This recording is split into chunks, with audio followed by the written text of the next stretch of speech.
Back at the cartel hideout, tension thickened as the black SUV remained motionless.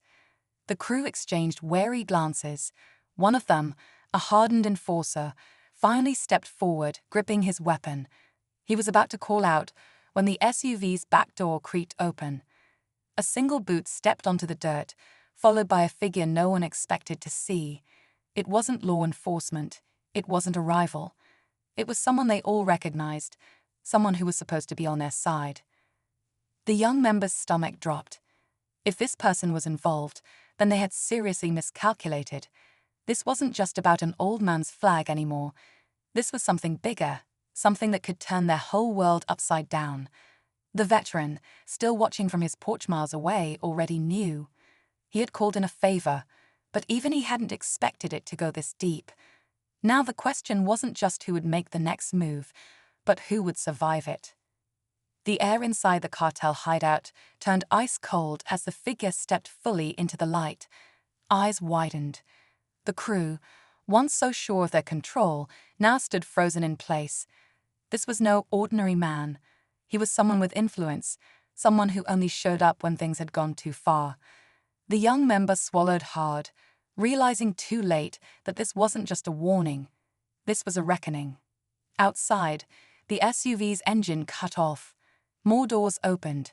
Footsteps, steady and deliberate, crunched against the gravel. The enforcer who had reached for his weapon hesitated. He wasn't sure who these people were, but he knew enough to understand one thing. This was bigger than their crew, bigger than the message they had tried to send. Miles away, the veteran watched the distant glow of headlights disappearing into the night. He didn't need to know the details. The call had been made, and the response had been swift.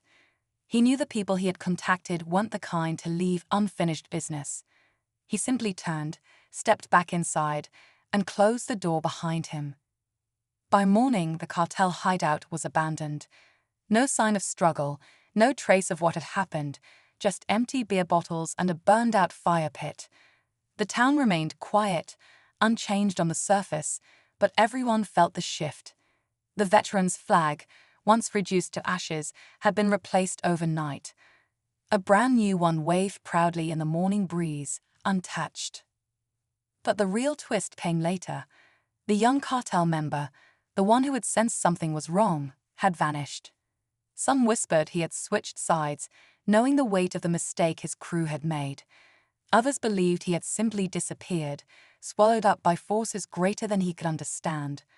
The veteran never spoke about what happened that night, and when people asked about the flag, he only smiled and said, "Some things take care of themselves." Life in the town slowly returned to normal, but those who paid attention knew something had changed. The cartel's presence faded, their usual intimidation tactics disappearing overnight. No one asked questions and no one needed to. The message had been delivered, loud and clear. Some battles weren't fought with guns or threats. They were won with quiet power, the kind that came from respect and the right connections. The veteran carried on as he always had, tending to his home, greeting neighbors, and sitting on his porch beneath the new flag that waved proudly above him. He never mentioned the night his old one was burned. To him, the lesson had already been learned by those who needed to learn it. As for the young cartel member who vanished, rumors lingered, but no one knew the truth, and maybe that was for the best. Some stories are meant to stay unfinished. Margaret took a deep breath, her mind racing through memories she had fought for decades to suppress. She could still hear the deafening sounds of combat, feel the cold of the military base, the sense of betrayal they'd endured from their own government. They had once been part of a Black Ops mission that had gone horribly wrong, a mission that no one could talk about, a mission that in the end had almost killed them both. The judge's sharp laugh cut through the tension. What could two old women possibly know about power or threats? The sisters exchanged a glance, their bond unspoken but fierce. This was no longer just a courtroom dispute, it was a reckoning. They knew their lives would never be the same after today. The truth, buried beneath layers of secrecy, was finally coming to the surface. And if the judge wanted to mock them, he would soon learn that some stories, no matter how hidden, were impossible to silence. The more he pushed, the more he risked uncovering a truth that could destroy everything he thought he knew. The judge's expression remained mocking, but his voice wavered slightly. "You think I'm afraid of two old women, Poe?" He was interrupted as the courtroom door slammed open with such force that it rattled the walls. Everyone turned in shock, unsure what to expect. But then, the figure who entered made the air grow even heavier. A man in a black suit, his face partially obscured by dark sunglasses, stepped inside. He walked with an unsettling calm, his presence so commanding that even the judge faltered. He didn't say a word as he approached the sisters, his gaze locking with theirs. Evelyn's breath caught. She had seen that look before. The cold, calculating gaze of someone who had been part of their past, someone who wasn't supposed to be here. The room fell silent once more. The man stood by the sisters, almost protectively, as if his presence alone was enough to change the course of the moment. Margaret's hands trembled as she stared at him. She recognized him. He was a part of the operation that had been buried long ago, someone the government had erased from history just like them. The judge, seemingly unaware of the man's significance, scoffed. "Who is this?" "Some sort of bodyguard for these two." Evelyn stepped forward, her eyes never leaving the man. "He's not just a bodyguard. He's someone who can make your life a living hell." Her words sent a ripple of disbelief through the courtroom. The tension became unbearable as everyone waited for the next move. The man removed his sunglasses, revealing piercing eyes that locked onto the judge. "You should listen to them," he said, his voice low but dangerous.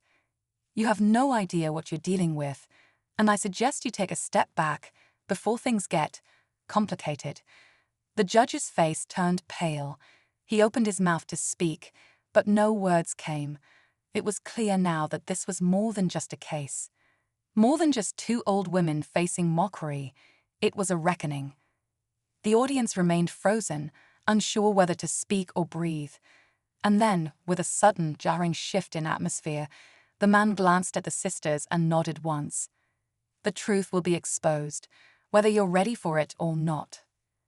The courtroom was on edge, and for the first time, the judge seemed unsure of what was coming next. It was a moment of realization. There were things, dark, powerful things, that no one could ignore forever.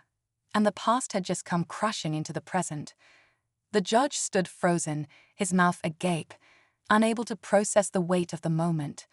The room felt like it was holding its breath as the man in the black suit stepped forward, his presence dominating every inch of the courtroom. His calm demeanor was the only thing that seemed to hold the chaos at bay. He turned to the judge and, for the first time, spoke with undeniable authority. "You've made a grave mistake," he said, his voice icy. "You've underestimated these women, and worse, you've underestimated what they've been through." The man reached into his coat pocket, pulling out a folder thick with documents. He opened it slowly, letting the weight of the contents settle over the room. The crowd shifted nervously, unsure of what was coming. The man pulled out a series of photographs, all carefully placed in front of the judge. Each image was a piece of history that had been buried for years, horrific images of a covert operation gone wrong, images that the government had hoped would never resurface. It started with a simple flag, tattered but proud, waving outside the home of an old veteran in a quiet Texas town. For him, that flag wasn't just cloth. It was a lifetime of sacrifice, honor, and the friends he lost serving his country. But one night, a ruthless cartel crew, looking to send a message, set it ablaze. They laughed as the flames swallowed its stars and stripes, thinking they had made their point. What they didn't know was who they had just messed with. This wasn't just any old man. This was someone with connections, someone who had fought battles far beyond their understanding. As the embers smoldered, he picked up the phone. One call, just one, and everything changed. The cartel was about to realize they had crossed the wrong man. But who was on the other end of that call? And what happened next left even them in shock. The old veteran sat in his dimly lit kitchen, the glow of a single bulb reflecting off his weathered face. His hands, steady despite the years, gripped the phone as he dialed a number he hadn't called a long time. On the other end, a deep voice answered, a voice that carried the weight of old promises and unspoken debts. The veteran spoke calmly, his words measured, but there was an edge beneath them. Meanwhile, word of the burned flag spread through the town. Neighbors whispered, anger simmering beneath their quiet